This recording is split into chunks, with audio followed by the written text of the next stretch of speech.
Sa ngalan ng Ama, ng Anak, ng Espiritu Santo. Amen. Sumainyo ang Panginoon. At sumainyo rin. Ngayong araw na ito, nagdiriwang tayo ng dakilang kapistahan ni Apostol San Pedro at San Pablo. Kung sila'y tawagin, ay haligi ng simbahan. Si Pedro naging tagapangaral sa kanyang mga kapwa Hudiyo at si Pablo naging tagapangaral sa mga Hintil. Hilingin natin ang kanilang panalangin upang tayo rin sa ating mga pamamaraan, munting pamamaraan, ay magsilbing halimbawa, magsilbing haligi ng ating pananampalataya para sa ating mga kabataan, lalo tigit at sa mga susunod pang henerasyon. Upang maging marapat tayo makiisa sa pagdiriwang na ito, ihanda natin ang ating mga sarili, pagsisihan natin ang ating mga kasalanan.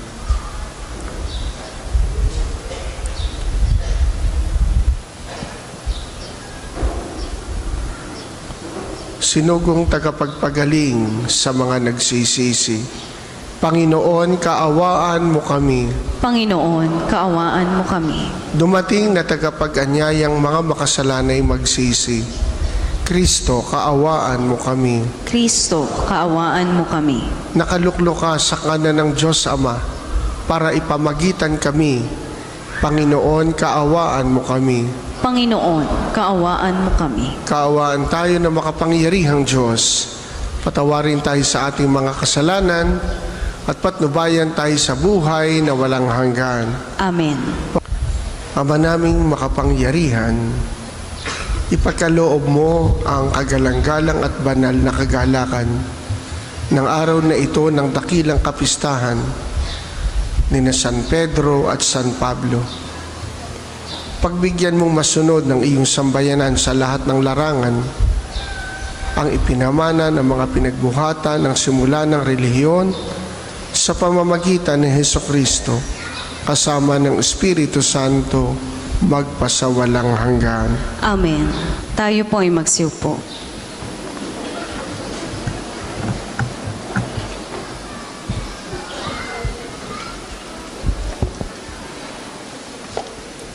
Pagbasa mula sa mga gawa ng mga apostol. Noong mga araw na yon, sinimulang usigin ni Haring Herodes ang ilang kaanib na simbahan. Pinapagutan niya si Santiago, ang kapatid ni Juan. Nang makita niyang ito ay ikinalugod ng mga Hudyo, si Pedro naman ang kanya pinadakip. Nangyari ito noong una, pista ng tinapay na walang libadura. Pagkadakip kay Pedro, ito'y kinrong at pinabantayan sa 4 na pangkat ng tiga-4 na kawal. Ang balak ni Herodes ay hirap siya sa bayan pagkatapos ng pista. Kaya't nanatiling nakabilanggo si Pedro. Samantala, siya'y taintin na pinananalangin ng simbahan. Gabi noon, si Pedro'y natutulog sa pagitan ng 2 kawal. Gapos siya ng 2 taningkala at may mga tao pa sa harap ng pinto ng bilangguan. Siya'y nakatakdang iharap ni Herodes sa bayan kinabukasan. Walang ano-ano'y lumitaw ang isang anghel ng Panginoon at nagliwanag na mabuti sa silid piitan. Tinapik niya sa tagiliran si Pedro at ginising. Bumangon ka, dali, wika ng anghel.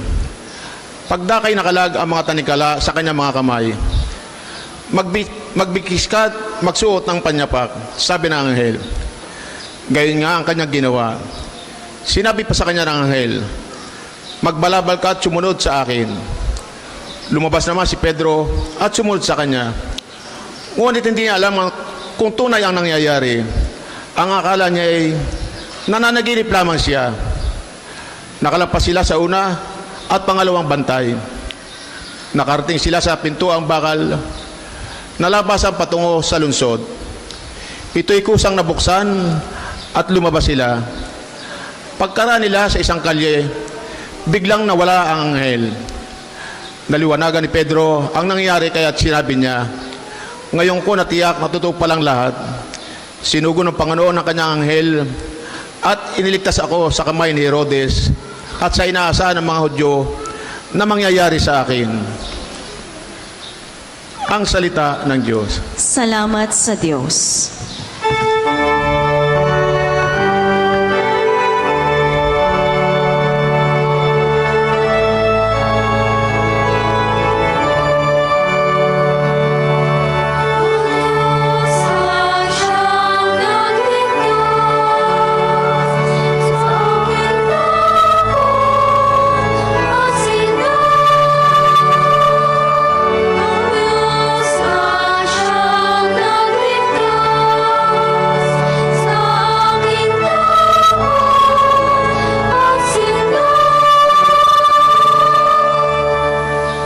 Panginoon ay aking laging pupurihin. Sa pasasalamat, di ako titigil. Aking pupurihin, kanyang mga gawa. Kayong naapi, makinig, matuwa.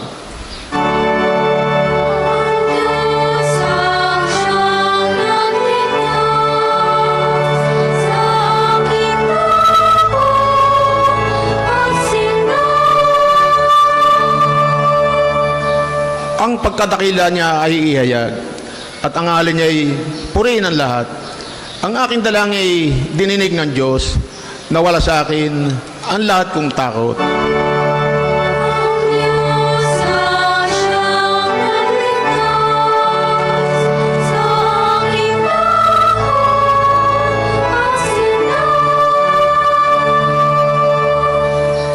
Nagalak ang aping umasa sa Kanya. Pagkat di nabigo ang pag-asa nila, tumatawag sa Diyos ang walang pag-asa, sila'y niligtas sa hirap at dusa.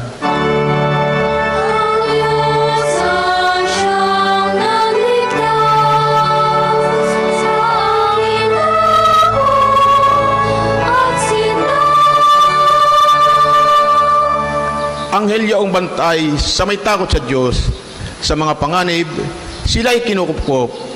Ang galing ng poon, hanaping masikap, yaong nagtiwala sa kanya ay nagligtas, ay may tuturing na taong mapalad. Ang Diyos ang siyang nagligtas sa aking takot at sinta.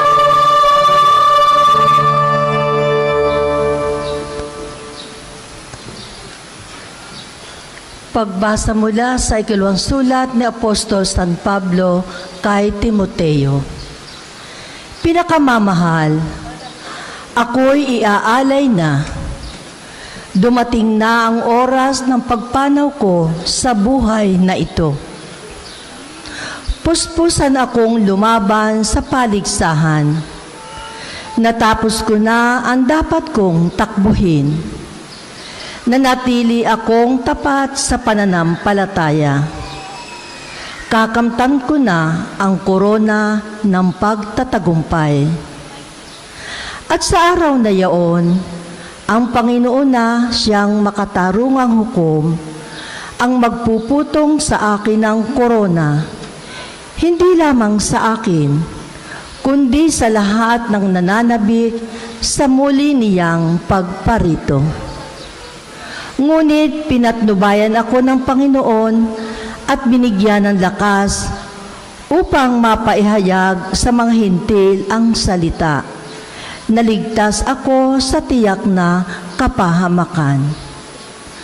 Ang Panginoon ang magliligtas sa akin sa lahat ng kasamaan at siya rin ang maghahatid sa akin sa kanyang kaharian sa langit. Purihin nawa siya magpakailanman. Amen. Ang salita ng Diyos. Salamat sa Diyos. Magsitayo po ang lahat. Niyo ang Panginoon. At sumainyo rin. Ang mabuting balita ng Panginoon ayon kay San Mateo. Papuri sa iyo, Panginoon. Dumating si Jesus sa lupain ng Cesarea ng Filipos. Tinanong niya ang kanyang mga alagad, sino raw ang anak ng tao ayon sa mga tao? At sumagot sila. Ang sabi po ng ilan ay si Juan Bautista kayo. Sabi naman ng iba, si Elias kayo.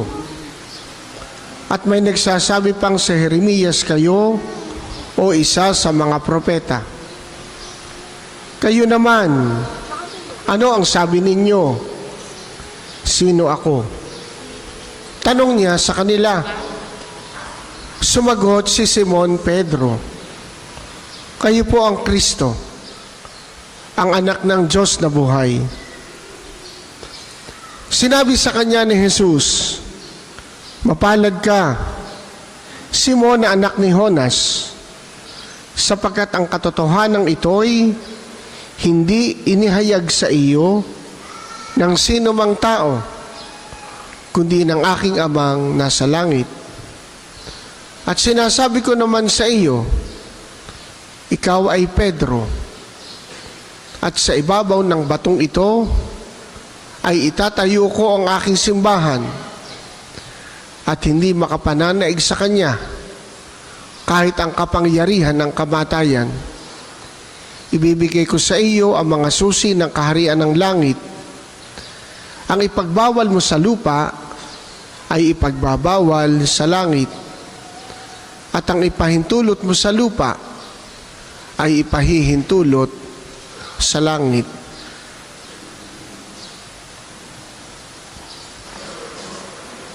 Ang mabuting balita ng Panginoon. Pinupuri ka namin, Panginoong Heso Kristo. Tayo po ay magsiupo. Paano naging haligi ng simbahan sina Pedro at Pablo? Kung ating titingnan ang kanilang nakaraan, parang hindi ka panipaniwala.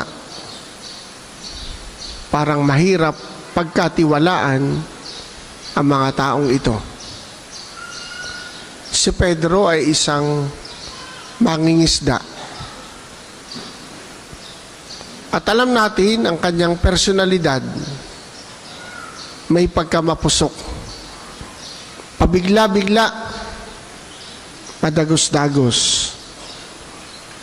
At dumating ang sandali, kanyang itinatwa ang Panginoon. Subalit siya ang pinagkatiwalaan ng Panginoon. Itong si Pablo, na dati Saulo, ay tagapag-usig ng mga Kristiyano. Galit siya sa mga naniniwala kay Kristo.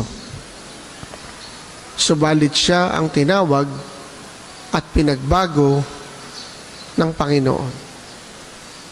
Paano nangyari na ang dalawang ito ay naging haligi ng simbahan? Ang kanilang pagiging haligi ay hindi dahil sa kanila. Hindi dahil sa kagagawa nila. Hindi dahil magaling sila. Hindi dahil sila ang karapat-dapat. Simple lang ang paliwanag. Sila ang tinawag, sila ang pinili ng Panginoon. Sa kabila ng kung anong katangian, kahinaan, kalakasan, meron sila.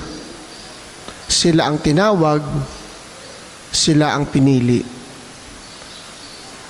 Magandang itanong, anong nakita ng Panginoon sa dalawang ito? Anong nakita ng Panginoon kay Pedro? Anong nakita ng Panginoon kay Pablo?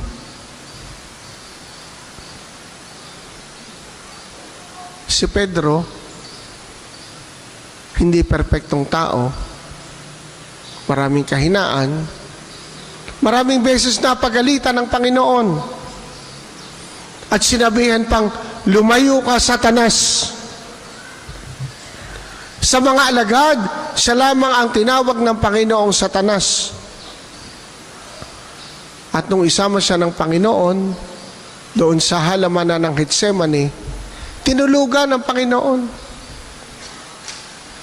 Kaya kung may nakakatulog sa misa, nag-aala Pedro lang tayo. Huwag kayong mag-alala. Huwag lang sasadyaing matulog. At huwag gagawing tulugan ang simbahan.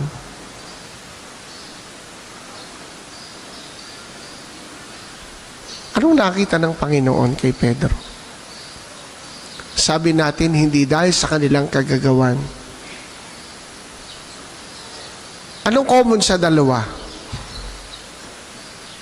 Malakas ang loob. Hindi takot. Hindi takot sa mga panganib. Nagkakamali, oo. Pero handang baguhin ang kanilang pagkakamali.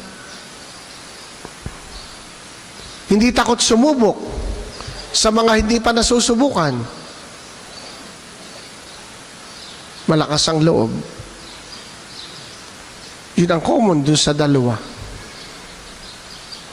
May taglay na tapang. Hindi yung tapang na nakikipag-away, kundi tapang na marunong manindigan. Kaya nang tawagin ng Panginoon itong si Pedro, kasama ng kapatid niyang si Andres, anong sabi dun sa gospel? Agad nilang iniwan ang kanilang bangka at mga lambat at sumunod kay Jesus. Walang tanong-tanong, saan nyo kami dadalhin? Hindi nila tinimbang yung pros and cons. Kung kami susunod, ano mangyayari? Kung kami hindi susunod, ano magiging consequence? Immediately, they followed Jesus. Tayo, bago makapag-desisyon, ang dami natin kinoconsider. Lalo tigit kung panawagan sa atin ay hindi malinaw sa atin. Saan tayo pupunta? Saan tayo dadalhin? Ano mangyayari? What will be my future if I follow this person? Si Pedro, wala. Immediately, they left their nets. They left their boats and followed Jesus. Itong si Pablo, matapos maengkwentro ang Panginoon, habang siya naglalakbay patungong Damasco, nang siya'y sabihan, Saulo, Saulo, bakit mo ako inuusig? Siya'y nagtanong, sino po kayo, Panginoon, na aking inuusig? Ako si Jesus na iyong inuusig. Nabago ang lahat. Sa Ebanghelyo, napakinggan natin, tinanong ng Panginoon ang kanyang mga alagad, sino raw ako ayon sa mga tao? Inalam ni Jesus ang opinyon tungkol sa kanya. Pero matapos magbigay ng mga opinyon ang mga alagad, batay sa kanilang naririnig sa mga tao, tinanong niya ang kanyang mga alagad, para sa inyo, sino ako? Sino nang sumagot? Si Pedro. Kayo po ang Kristo, ang anak ng Diyos na buhay. Ano naging salalayan ng Panginoon para sila'y tawagin, para sila'y piliin at ituring na haligi ng simbahan? Yung kanilang pakikipagkilala, yung kanilang ugnayan kay Jesus.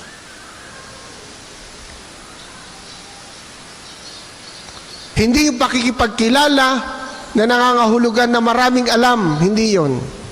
Kumisan yung daming alam natin ay siya pang nakikiking hadlang upang tayo lumalim sa ating pananampalataya. Yung pakikipagkilala walang iba kundi yung pakikipag-ugnayan. Sila'y naging haligi ng simbahan sapagkat sila'y may malalim, may maigting na ugnayan sa Panginoon. Gaano kaigting? Handang mag-alay ng kanilang buhay kay Jesus. Paano nangyari umigting? Paano nangyaring lumalim ang ugnayan nila sa Panginoon? Sabi ni Pope Francis, the way to relate to Jesus deeper, better is to follow Him. Totoo, magandang aralin ang buhay ng Panginoon. Totoo, maganda magbasa ng Biblia, kailangan natin yan. But that is not a guarantee that we will be closer to Jesus. Marami nag-aral tungkol kay Jesus, nagtapos, lalong hindi kilala si Jesus, lalong naguluhan.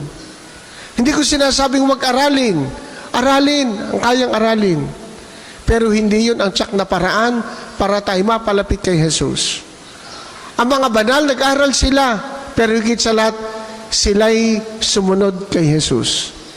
There's no better way to get to know Jesus than to follow Jesus. Anong sabi ni Jesus? Ang nagmamahal sa akin, tumutupad sa aking utos. Sumunod. Father, how can I follow Jesus? Do I have to be priest? Do I have to be nuns? No. Kung kayo may pamilya, sumunod bilang may pamilya.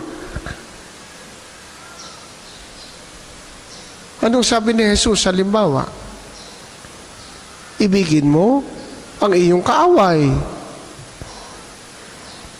Wala gahong iba na madali-dali. Hindi ganoon ang Panginoon. Hindi niya pinadadali ang pagsunod sa Kanya para dumami ang sumunod sa Kanya. Isa sa pinakamahirap na iniutos na Jesus ay ibigin ang kaaway. Ipanalangin ang mga umuusig. Mas madali pang tumulong sa nangangailangan. At huwag nating iisipin, ang pambayad ko sa kasalanan ko, sa kaaway ko, na hindi ko kayang ibigin, ako'y tutulong sa mga dukha. Iba ho yung utos sa pagtulong, iba yung utos sa ibigin ang kaaway. Sabi ko nga, mas madaling tumulong kaysa ibigin ang kaaway. Ay bakit ho iibigin ang kaaway? Kaya kung nga ho kaaway, masamang ugali, masamang tao. Anong sabi ni Jesus? Kung ang atin lamang iibigin ay yung mga umiibig sa atin, anong ipinagkaiba natin sa mga pagano? Wala. Ano ibig sabihin ng pagano? Hindi naniniwala sa Diyos. Ang hindi naniniwala sa Diyos, mabait sa kanila. Matulungin sa mga tumutulong sa kanila. Ang tunay na Kristiyano, mabait sa mga masamang ugali sa atin. Kahirap, ano? But that's the way of Jesus. Ang tawag natin doon, that's the way of the cross. Kung atin pong susubukang isabuhay ito, at yun ang pamamaraan natin para sumunod kay Jesus, lalo nating makikilala ang Panginoon, lalo tayong mapapalapit sa Kanya. Hindi po ito sikreto. Para lumalim sa ugnayan kay Jesus, sumunod sa Kanya.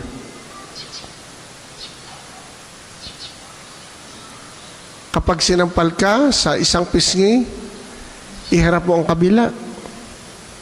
Ano ibig sabihin? Gawaan ng mabuti ang gumagawa sa atin ng masama. At yan ang ginawa ni Pedro, yan ang ginawa ni Pablo. Ilang beses nakulong si Pedro, ilang beses nakulong si Pablo. Kanila bang ipinagdasal na sana'y mamatay na yung nagpakulong sa kanila? Hindi. Ginawan pa nila ng mabuti. Tinulungan pa nila.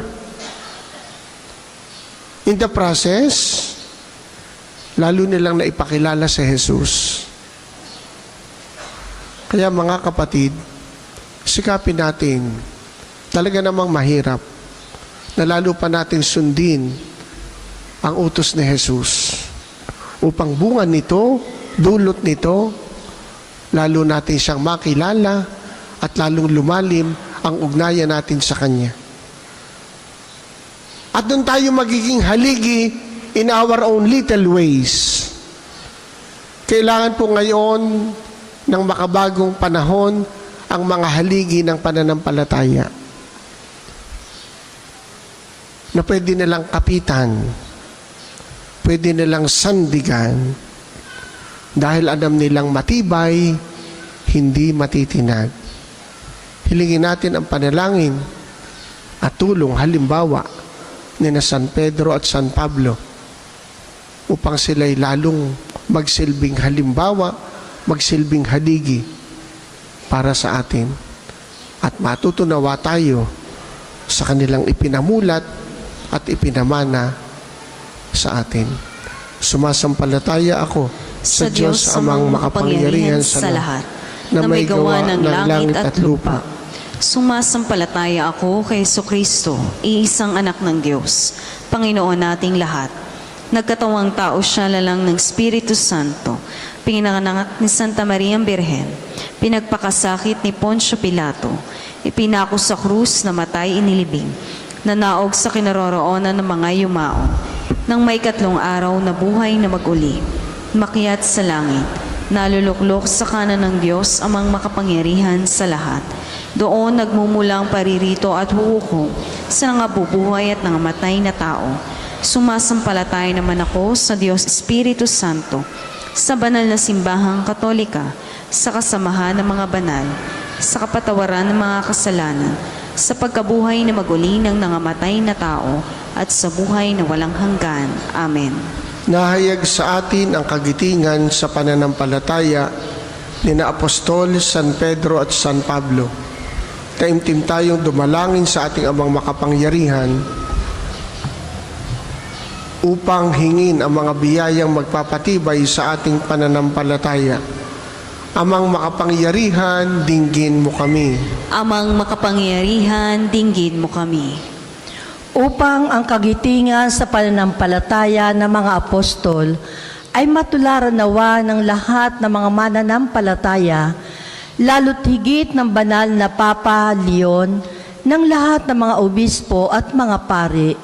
Manalangin tayo. Amang makapangyarihan, dinggin mo kami.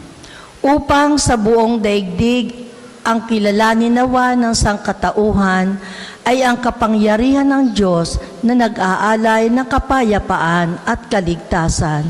Manalangin tayo. Amang makapangyarihan, dinggin mo kami. Upang ang mga tiisin at pasakit ng ating mga kapwang dumaranas ng iba't ibang pangangailangang material at pang-espiritual, ay maibsan nawa at matugunan ng mga taong naglalaan ng sarili sa pagmamalasakit sa kapwa. Manalangin tayo. Amang makapangyarihan, dinggin mo kami.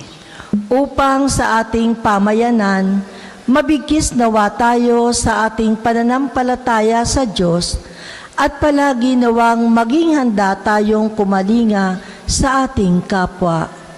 Manalangin tayo. Amang makapangyarihan, dinggin mo kami. Amang makapangyarihan, palakasin mo kami sa aming pananampalataya at maibahagi nawa namin ito sa aming pagkalinga, pagmamalasakit sa aming kapwa, sa pamamagitan ni Kristo ang aming Panginoon. Amen. Para po sa mga maghahandog ng sobre, pakihulog na lamang po sa buslo.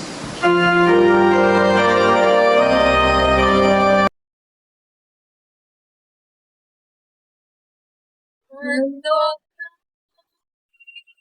sa'yo ang pinakahanap na ito.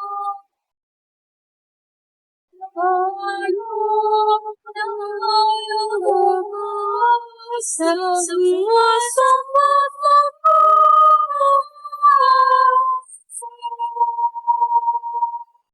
Handog namin tayo ang pinakahanap ito.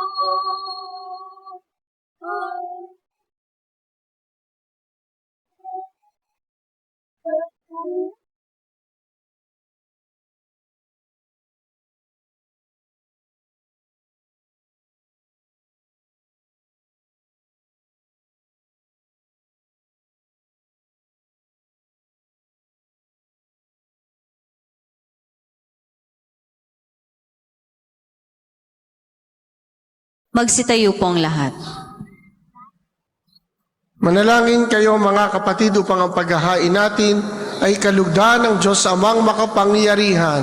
Tanggapin nawa ng Panginoon itong paghahain sa iyong mga kamay, sa kapurihan niya at karangalan sa ating kapakinabangan at sa buong sambayanan niyang banal. Ama namin lumikha, ang mga alay na aming inihahandog para sambahin ang ngalan mo, ay patnubayan nawa ng panalangin ng mga apostol na nagharap din nawa sa amin bilang mga nakatalaga sa iyo para ipagdiwang ang paghahain ito sa pamamagitan ni Hesus Kristo kasama ng Espiritu Santo magpasawalang hanggan. Amen. Sumainyo ang Panginoon. At sumainyo rin. Itaas sa Diyos ang inyong puso at diwa. Itinaas na namin sa Panginoon. Pasalamatan natin ang Panginoong ating Diyos. Marapat na siya'y pasalamatan. Ama namin makapangyarihan, tunay ngang marapat na ikaw ay aming pasalamatan.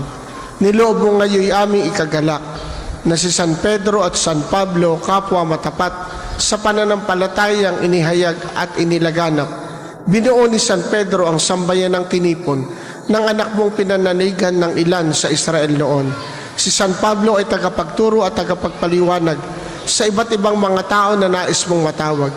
Silang dalaway mayroong magkaibang larangan sa paglilingkod kay Kristo sa iisang sambayanan. Kapwa nila tinamo ang putong ng tagumpay na ngay dinarakila sa buong sanlibutan.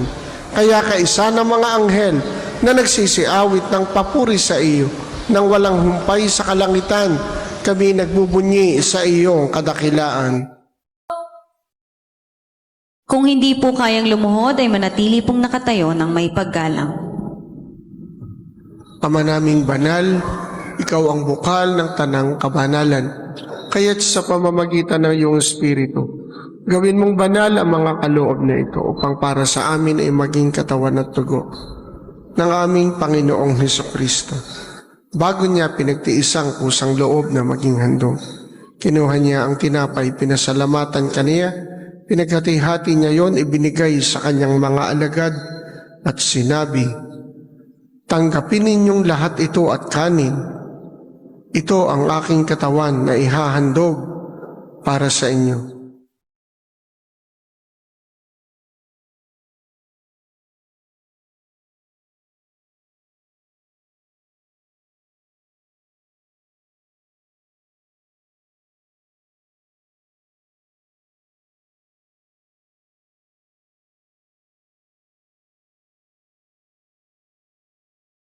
Gayon din naman, nung matapos ang hapunan, kinuha niya ang kalis, muli kanyang pinasalamatan. Ibinigay niya ang kalis sa kanyang mga alagad at sinabi, "Tanggapin ninyong lahat ito at inumin. Ito ang kalis ng aking dugo, ng bago at walang hanggang tipan. Ang aking dugo na ibubuhos para sa inyo at para sa lahat, sa ikapagpapatawad ng mga kasalanan. Gawin ninyo ito sa pag-alala sa akin."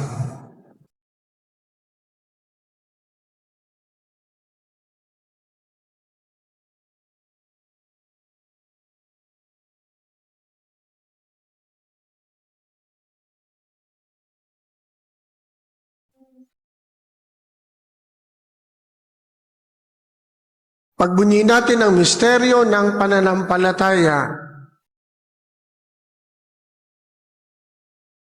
Si Kristo ay gulitahin. Sarili ay inihain, bilang pagkain kinungit, pinagsasaluhan natin, hanggang sa siya'y dumating. Ama, ginagawa namin ngayon ang pag-alala sa pagkamatay at muling pagkabuhay ng iyong anak. Kaya tiniaalay namin sa iyo ang tinapay na nagbibigay buhay at ang kalis na nagkakaloob ng kaligtasan. Kami nagpapasalamat dahil kami iyo minarapat na tumayo sa harap mo para maglingkod sa iyo. Isinasamo namin kaming magsasalo-salo sa katawan at dugo ni Kristo ay mabuklod sa pagkakaisa sa pamamagitan ng Espiritu Santo. Ama, lingapin mo ang iyong simbahang laganap sa buong daigdig. Puspusin mo kami sa pag-ibig. Kay San Leon, 14 na aming Papa at ni Gilbert na aming Obispo, at ng tanang kaparian. Alalahanin mo rin ang mga kapatid naming nahimlay na may pag-asang sila'y muling mabubuhay, gayon din ang lahat ng mga pumanaw. Kawaan mo sila at patuloyin sa iyong kaliwanagan. Kawaan mo at pagindapatin kaming lahat na makasalo sa iyong buhay na walang wakas. Kaysa ng mahal na Birheng Maria na ina ng Diyos, ni San Jose na kanyang esposo. Kaysa ng mga apostol, lalo't higit ni na Pedro at Pablo, ni Santo Padre Pio at ang lahat ng mga banal na namuhay dito sa daigdig ng kalugod-lugod sa iyo. May pagdiwang dawa namin ang pagpupuri sa ikararangal mo sa pamamagitan ng iyong anak na aming Panginoong Hesukristo. Sa pamamagitan ni Kristo, kasama niya at sa Kanya, ang lahat ng parangal at papuri ay sa iyo, Diyos amang makapangyarihan, kasama ng Espiritu Santo, magpasawalang hanggan.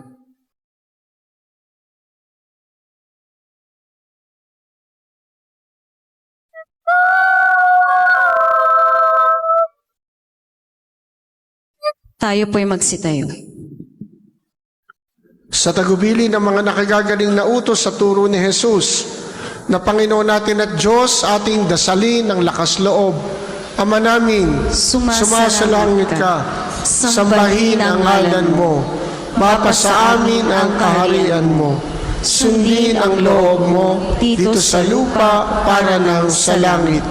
Bigyan mo kami ngayon ng aming kakanin sa araw-araw at patawarin mo kami sa aming mga sala para ng pagpapatawad namin sa nagkakasala sa amin.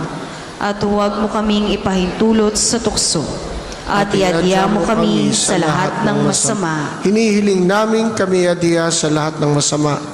Pagkalooban ng kapayapaan araw-araw, iligtas sa kasalanan at ilayo sa lahat ng kapahamakan samantalang aming pinananabikan ang dakilang araw ng pagpapahayag ng tagapagligtas naming si Hesukristo. Sapagkat iyo ang kaharian, ang kapangyarihan at ang kapurihan, magpakailanman. Amen.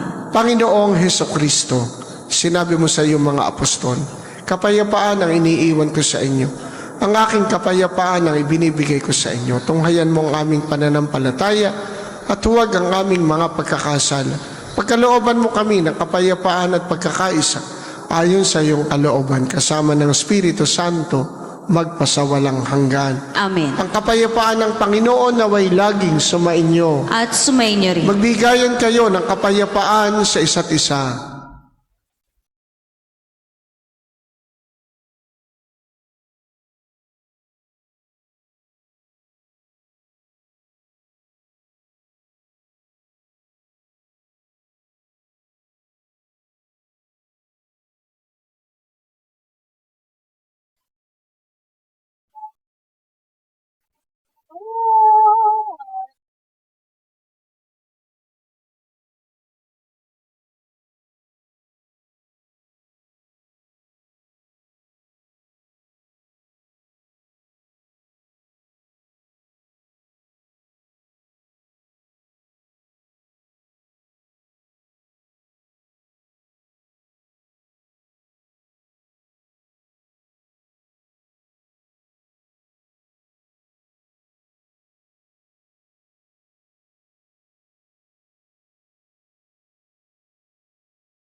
ng mga kasalanan ng sanlibutan.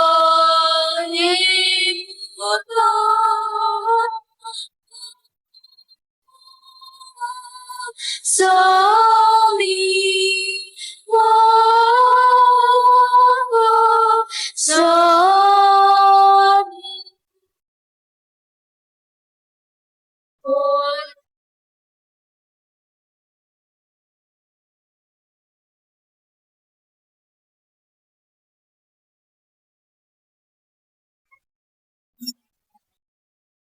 Kasalanan ng sanlibutan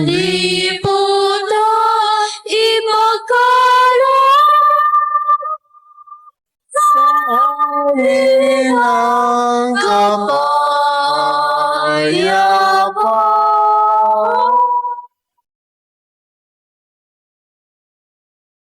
Kung hindi po kayang lumuhod ay manatili pong nakatayo ng may paggalang.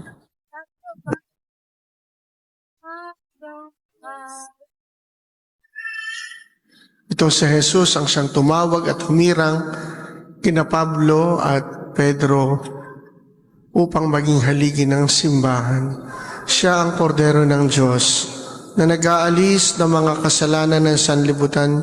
Mapapalad tayong inaanyayahan sa kanyang banal na piging.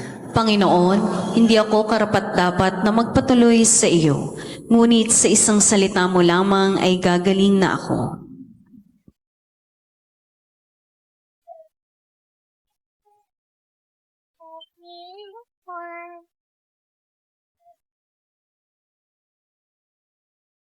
Manalangin tayo. Ama naming mapagmahal, kaming pinapagsalo mo sa banal na pakikinabang ay makapamuhay nawa bilang iyong sambayan ang nananatili sa itinuro ng mga apostol sa paghati-hati ng tinapay, nagkakaisa ng damdamin at isipan at pinatatatag ng iyong pagmamahal sa pamamagitan ni Hesukristo kasama ng Espiritu Santo magpasawalang hanggan. Amen. Sumainyo ang Panginoon At sumainyo rin. at pagpalain kayo ng makapangyarihang Diyos, Ama, Anak at Espiritu Santo. Amen. Tapos ng ating pagdiriwang, humayo kayong taglay ang kapayapaan. Salamat sa Diyos.